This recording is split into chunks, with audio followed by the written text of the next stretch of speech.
¿Qué tal? El día de hoy vamos a ver las propiedades de los grupos principales y sus propiedades periódicas de la tabla periódica. Un grupo periódico es aquel que se encuentra en las columnas de la tabla periódica. Son los elementos que van a tener un mismo número de valencia en cada uno de estos sobre una misma columna. Existen 8 grupos principales y 10 grupos secundarios.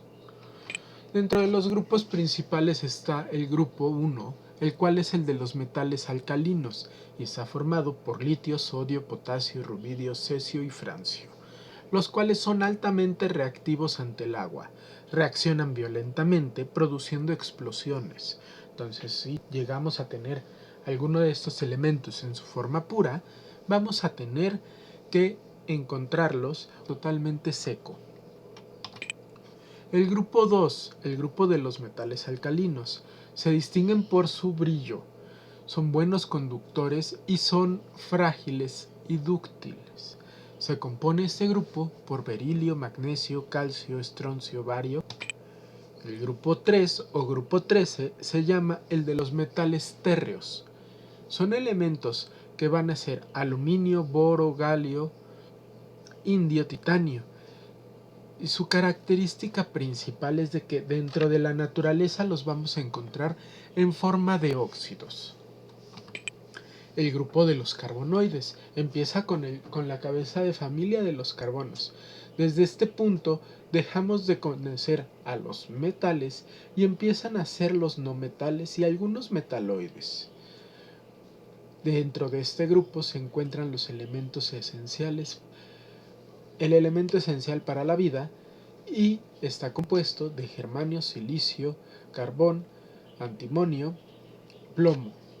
El grupo 5A es el de los grupos de los nitrogenoides, cuya principal característica es que va a formar enlaces covalentes. Se encuentran entre ellos los metales y los no metales y los metaloides. Nitrógeno, fósforo, arsénico, bismuto son algunos de ellos. El grupo de los calcógenos, también conocido como la familia de los afígenos, inicia con cabeza de serie como el oxígeno y termina en el polonio. Se encuentran todos en forma libre dentro de la naturaleza, esa principal característica. El grupo 7, el grupo de los halógenos, son elementos de alta reactividad y tienden a formar enlaces robando electrones de otros elementos.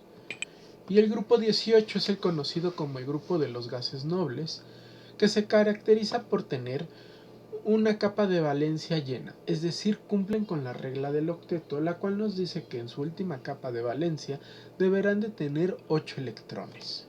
Se conoce como los gases nobles porque hasta hace algunos años se decía que no podían existir reacciones con ellas. Pero, ¿cómo se llama la familia 3 a la familia 12? Se van a llamar por sus cabezas de serie. La familia del cromo, la del manganeso, la del hierro, etc. Se reconocen como elementos de transición, es decir, se llaman metales de transición.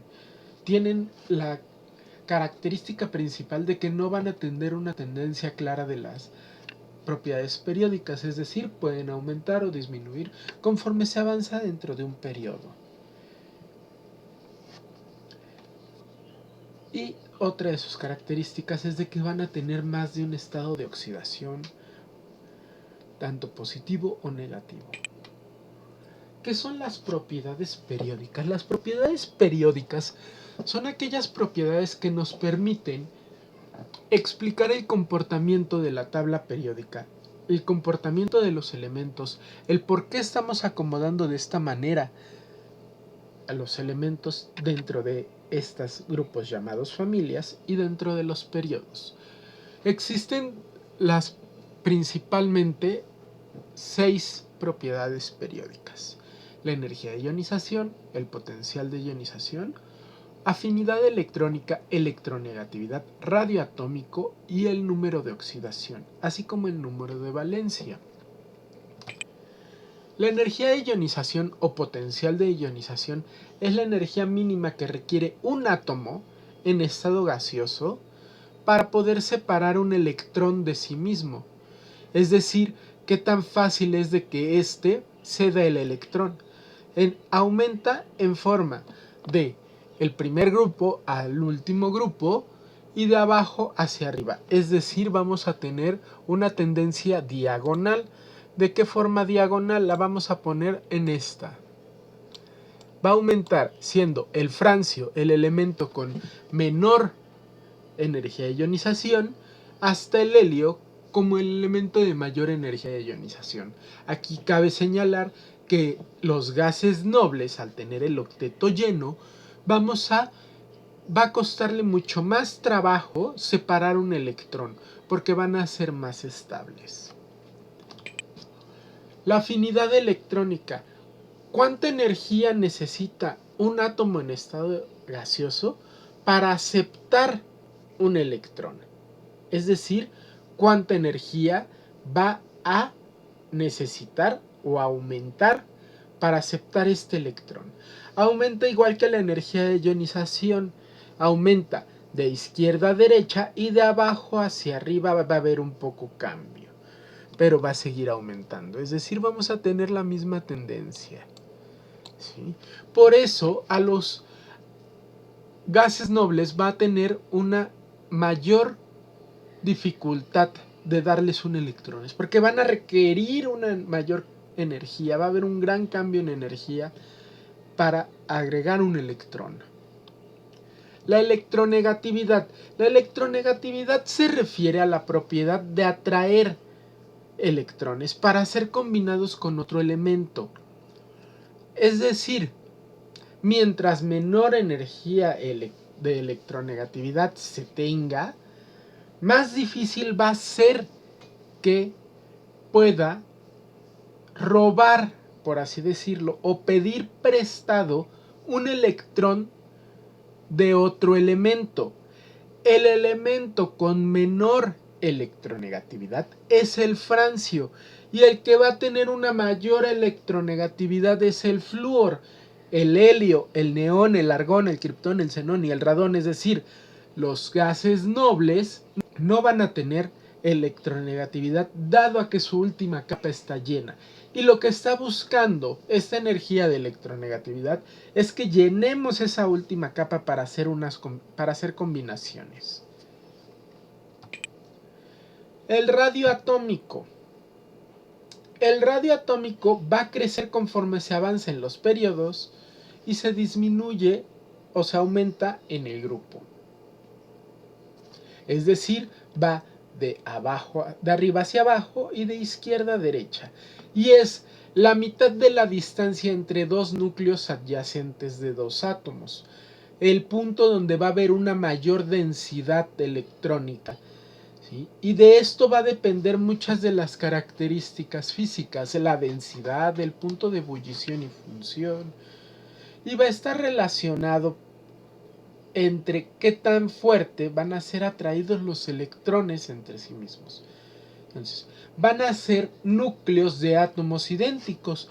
Por ejemplo, si tuviéramos dos átomos de cloro,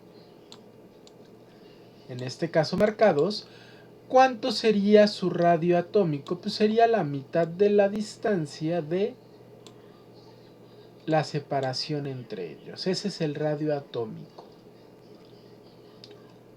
Y por último, el número de oxidación es un número que corresponde a un número entero, que es la cantidad de electrones que va a perder un átomo o va a poner en juego cuando va a formar enlaces.